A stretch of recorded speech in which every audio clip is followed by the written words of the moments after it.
Hey everybody, how you doing? Clear glasses this time, no sunglasses, so that you can see my eyes. Sunglasses, just a little fun. Just a little fun. But we have something serious to talk about this time now, don't we? Title should tell you all. Here, to make things clear, no intent on rhyming there. A preface. Palestinian President Mahmoud Abbas announced Friday that he would seek membership for a state of Palestine from the UN Security Council next week, putting him on a collision course with Israel and the United States as both face an Arab world in turmoil. Unfortunately, once more, you know, and I know, this effort will most likely fail. However, with that being said, there is no better time than now for them to do this. Why? Consider Israeli-Egyptian relations and consider Israeli-Turkish relations. Not so good right now. Not so good. We all heard about the embassy in Cairo, not a fun time, right? We also heard an advisor in the Israeli government, Warhawk Lieberman, saying, hey, we should endorse terrorists in Turkey because, we're tired of the flotilla aid. Even though that was a Texas accent. I don't know why the hell I superimposed Texas on Israel. Yeah. Take that any way you want. But, there is no better time than now. Likewise, there is no better time than now for the United States. I'm not even asking for you to necessarily endorse Palestine's entrance into the United Nations, even though if you did do that, that would be above and beyond my expectation. But my only request, and my request to all my viewers, anybody that might stumble across this video, please, please, please pressure your representatives to pressure our federal government into not vetoing this movement. The United States has come into this recognition of the barrel as being the point of diplomacy. And it's not. We've learned that lesson time and time again. I hate invoking 9/11. It's so funny because a few days ago I made that video about 9/11 on 9/12, talking about how I wanted to avoid 9/11. I'm sick of the rhetoric. I'm sick of the propaganda. I'm sick of the use of 9/11 as a tool to supercharge nationalism and the need to liberate so that we may secure our borders. Well, the liberation's been going on for a long time. The liberation, more aptly named imperialism, which is what brought about 9/11. And Palestine, considering the long history of the Palestinian people, and the Israeli people, and the removal of people, and the reimposition of people, and the placement of people, it would take 5 videos to talk about that relationship. But the fact of the matter is, it's a shared land. It's a shared land.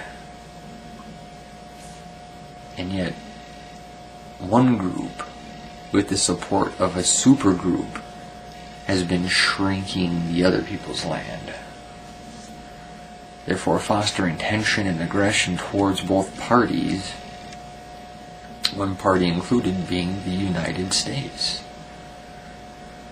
You know, there's a name I talked about on my other channel quite often.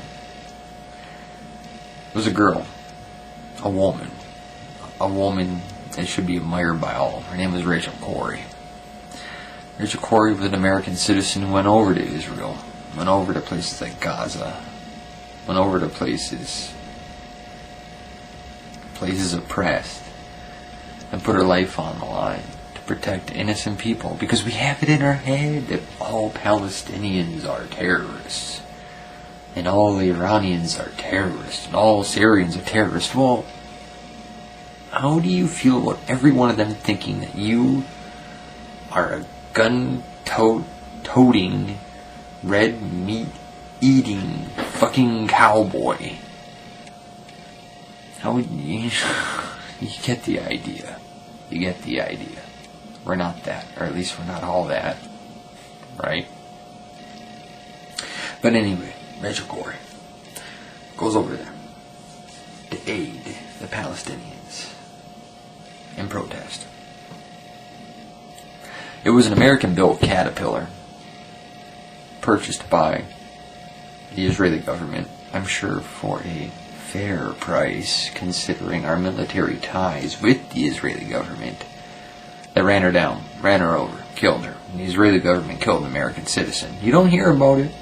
You don't hear about it. When Netanyahu had his fucking YouTube question thing, I posed that question to him, or posited that question. It was never answered. Surprise, surprise, right? Things are not what they seem. For those of you that stumble on this channel, this is going to be my new statement, because I know 9 times out of 10 I'm preaching to the choir, and I'm thankful that there's a choir out there. I'm thankful that there are like-minded individuals out there. Jack Luck 4, MCon 2112, Vocal Brush, Only One Provoked, the list goes down the line. Rage Against the Machine, good band, but I'm not going to Rage Underground. The Baby G, George Bush Pimps, Paulie's Customs. We all get it, but I hope every time, and that's why I'm trying to utilize this social media. Some person just, he or she gets bored when I need a video. Oh, what the fuck, is this for real? Check the links below. It's for real. It's for real. It's as real as your mommy and your daddy, your son or your daughter. And it has implications for all, including your grandchildren and your great-grandchildren. If the United States were to walk into this particular situation wherein the Palestinians are asking for recognition by the UN, and that Obama truly, and Obama won't, but if he did theoretically truly oppose his notion that, hey, we should return to the 1967 borders, imagine how that would affect. Think about it. 1 minute, step back, close your eyes, and imagine it. How that would affect the Middle Eastern predisposition towards the United States. We talk about this war on terror, or war against terror. The answer is not a troop surge. It's not. Because I guarantee you, considering the socio-cultural context and the histories involved, of which the United States can't grasp. We're a young nation, a couple hundred years old. We can't understand what it's like to have a society and civilization built on millennia. And we're fools to think that we can.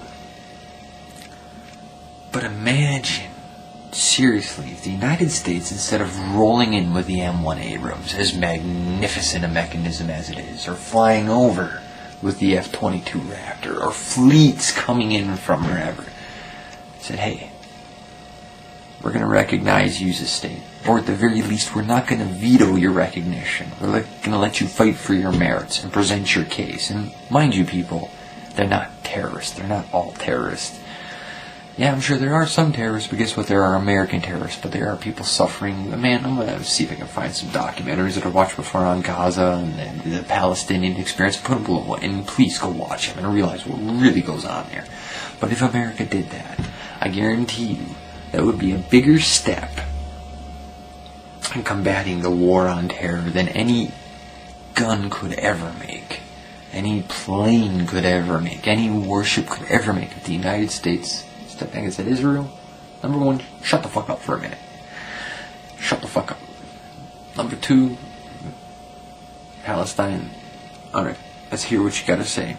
Let's hear what you gotta say. We're not gonna shut you up. We're not gonna immediately veto you after the first 2 words. Let's hear what you have to say.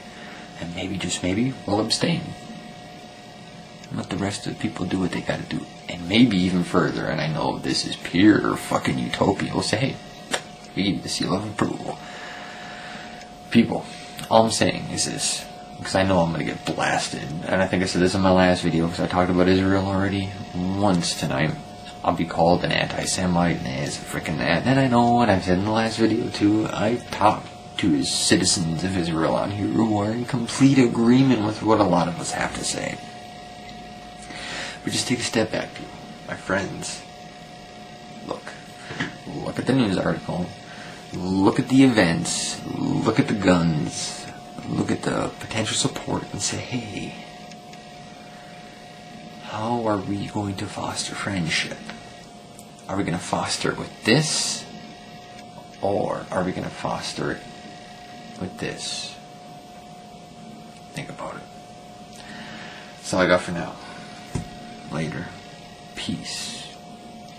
And as always, take care.